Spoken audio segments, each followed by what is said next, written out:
Now, even I had speculated, are they doing this match now, of course, to load up what is probably going to be a absolutely historic Raw, but are they doing this match now to free up CM Punk for maybe a Roman Reigns at WrestleMania? Straight out of Saturday Night Main Event and into Monday Night Raw from Boston, Massachusetts, Rhea Ripley, she has been declared as the #1 contender for the Women's World Heavyweight Championship. We have new tag team champions as well in the War Raiders, and CM Punk, Seth Rollins. They are set on a collision course for the Raw debut on Netflix, 6th of January, and that is where we're going to start today's review. So CM Punk opened up Raw, big loud ovation as per usual, and he came into the ring, and to be honest, from the beginning of the promo it just seemed like he was trying to antagonize Seth Rollins. He talked about how himself and Seth Rollins, they're on a collision course. He doesn't know when they're going to face each other, but he can feel it coming, and he did take jibes at Seth Rollins, calling him a fan and all these other kind of things, again referencing that, you know, Punk was the teacher, Seth Rollins was the student, and that Punk still needs to teach Seth Rollins a lesson. This promo by CM Punk finally drew out Seth Rollins, and he made his appearance through the crowd, CM Punk chants and everything. CM Punk made another jibe saying that Seth Rollins, that's where you belong, up there with the CM Punk fans. And Seth Rollins talked about how perspective is everything, and he took off his glasses and he looked into the ring and he looked down and said, "Nah, you're still an asshole from up here," which I thought was a great line. But yeah, these two just exchanging words back and forth. It got rude, it got nasty again, and Punk jumped the barrier, and these two had an absolute brawl from inside the crowd area to back into the ring to back inside the crowd area, pull apart brawl with all the officials and referees, all the usual stuff. And the brawl led to a backstage little altercation, just a war of words between Adam Pearce and Seth Rollins. And Adam Pearce said that, you know, I know what you want, let me try and sort it out and organize it. And organize it is what he did, because later on in the night, Adam Pearce announced to Kathy Kelly and the rest of the world that CM Punk and Seth Rollins will have a match against each other on the 6th of January, Raw's debut on Netflix. Absolutely massive. The dirt sheets had kind of said that this was happening in the last kind of 72 hours or so, within the last week at least. The dirt sheets had basically said this was going to happen, and here they were on Raw, putting it into storyline and announcing that yes, this is the match that we're going to get on the Raw debut on Netflix. Absolutely massive. Now, even I had speculated, are they doing this match now, of course, to load up what is probably going to be a absolutely historic Raw, but are they doing this match now to free up CM Punk for maybe a Roman Reigns at WrestleMania?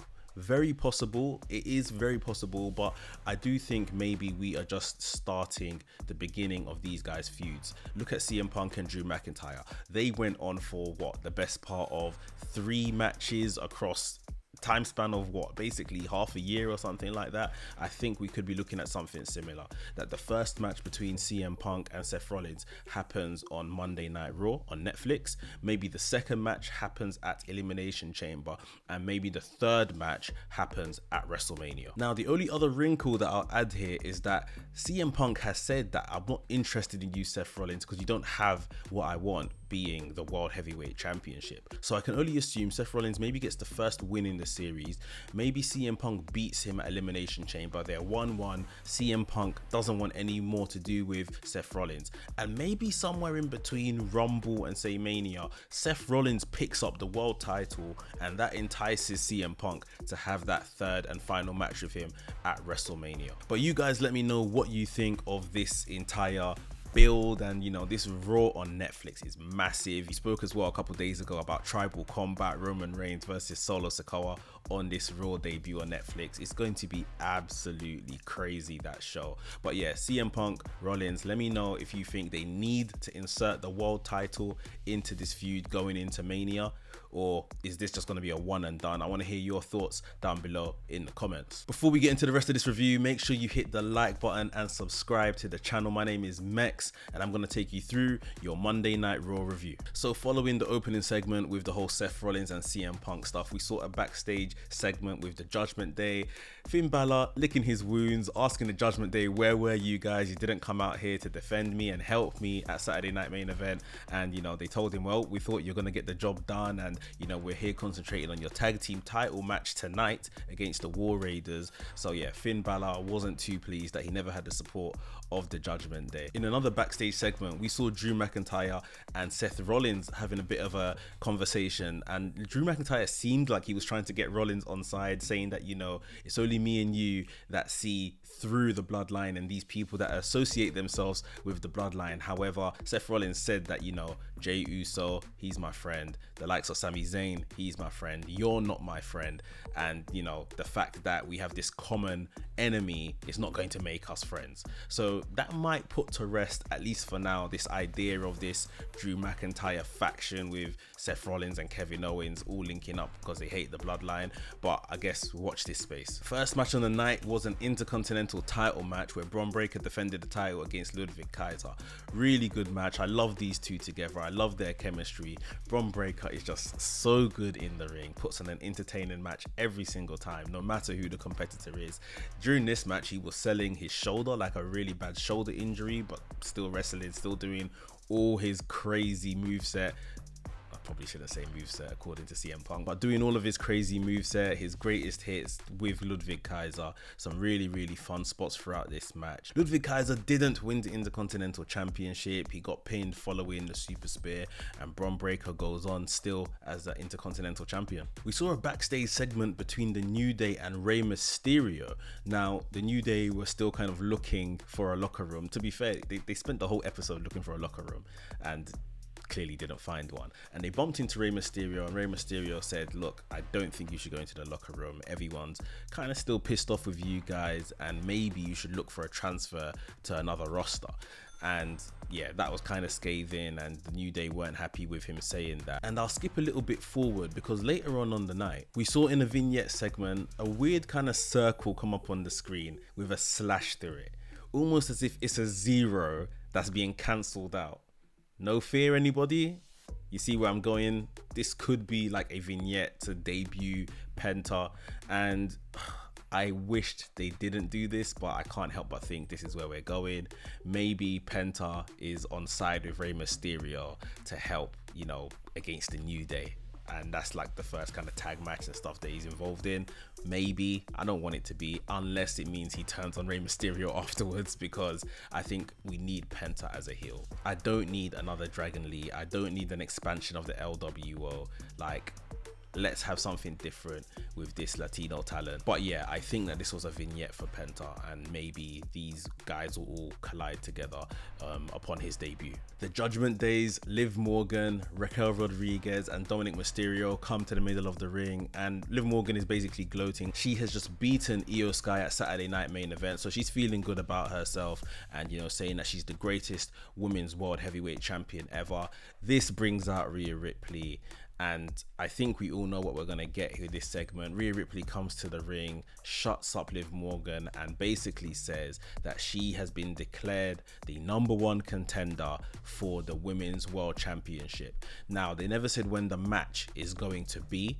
You would think it might be this Netflix show where everything is happening, the debut of Netflix, but they never actually said when the match is going to be. So I guess we'll wait and see when they're going to do that. But you have to think that that is it. Like, the jig is up, Liv Morgan. Like, she's going to hand this title back to the rightful owner, Rhea Ripley. And it's going to be very interesting to see where Liv Morgan goes from here, because like I was saying in my last video, Liv Morgan has had a terrific year. Like, on paper, whether you like her in ring or not, like, just in terms of being booked, she's done really well. So I can't imagine she drops down like back into obscurity, kind of where she was. I think, you know, she could be in a contender to chase an Intercontinental title for the women. Obviously they're going to launch that very soon, so yeah, I think she still has to be in and around the picture just because of all the work you've done to build her up at this point. But right now, with the World Heavyweight Championship, the jig is up, and Rhea Ripley is coming back to claim what's hers. And I can't forget that Rhea Ripley punctuated the segment by saying, once I take back my world title, all you're going to be left with, Liv Morgan, is your chicken tender slut, which absolutely popped the crowd. the whole flipping camera turned over to Dominic Mysterio and you just saw the look on his face, and Liv Morgan went over there to console him. Really fun line to end this segment. This led us into the women's intercontinental title first round qualifying match, and Zoe Stark was going up against Raquel Rodriguez and Kaden Carter. An alright match here, you know. I think the ladies really done well. Kaden Carter came across pretty well, better than her tag team partner when she had her singles match for the, you know, her opportunity in the tournament. I think Kaden Carter came across, yeah, really well compared to her. I expected Raquel Rodriguez to get the win here, but we're not getting that because Zoe Stark got rid of her with a drop kick and then pinned Kaden Carter off the back of a bit of a botched Z360. And Zoe Stark will now go on within the tournament and face Dakota Kai in the semi-finals. Following this, there was a backstage segment of where the PFC ladies attacked Kairi Sane with like a road case. Completely random, but maybe we're just gonna do some tag team stuff between Damage Control and PFC. Or maybe that was Zoe Stark sending a message to Dakota Kai. Who knows? But Kairi Sane, absolute victim, passenger in this situation. Didn't do anything to deserve that. There was some backstage stuff as well between Butch and R-Truth. This is boring me, you know, the whole thing of R-Truth saying Butch and Pete Dunne saying don't call me Butch. It's just absolute nonsense, but hey, puts them both on TV, I guess. The Alpha Academy were local, and the Alpha Academy were then approached by their former leader, Chad Gable, along with American Made. And Chad Gable was basically saying how much of a disgrace they were. He's going to take out what he started with Alpha Academy, starting with Akira Tozawa. Last but not least, in the main event, we had the tag team title match, the Judgment Day defending against War Raiders. A really fun match. Like, I really enjoyed the action between these two teams. I feel like over this time, and I know they have a relationship beforehand, but Balor and McDonough have really developed into a really good tag team with, you know, some intricate moves between them, and War Raiders have been a tag team for umpteen years now. So yeah, really good tag match with both these teams. And to finish, we saw Finn Balor going out to get a steel chair. The steel chair, as he picked it up, was being held on the other side of the chair by Damian Priest, who didn't let him use the chair. Eventually, back into the ring, Finn Balor got hit with a War Machine and pinned, and we have new tag team champions in the War Raiders. The reign of terror of the Judgment Day with the titles, not defending them, is over, and it led to a really kind of feel-good moment between the War Raiders, who have had their struggles, injuries and stuff like that, and yeah, they're back on top of the men's Raw tag team division. I'm sure this is only going to send Finn Balor spiraling even more, because right now nothing's working out for that guy. He said you listen to Finn and you win, and right now Finn's not winning, and Judgment Day have lost gold, and Liv Morgan is set to lose gold as well. It's over for the Judgment Day, let's be completely honest. They're on their way out. All good things have to come to an end, and yeah, it looks like they are going nowhere fast anytime soon. So guys, that is my review of Monday Night Raw. Let me know down below in the comments your favorite bits. Let me know what you think. Is Rhea Ripley destined to win back the World Heavyweight Championship? CM Punk versus Rollins, do you think that's going to be a long feud heading into WrestleMania, or do you think it's just a one and done for the Raw debut on Netflix? And of course, War Raiders, new tag team champions. Who would you like to see them go up against? I want to hear all your thoughts and opinions down below in the comments. If you enjoyed today's video, hit the like button, and if you're new here, what's up? My name is Mex. I make videos on WWE and AEW, so if that sounds like something that you're interested in, hit the subscribe button, hit the notification bell, and I will see you every time I upload onto this channel. WrestleManiac UK signing out, and I'll see you soon.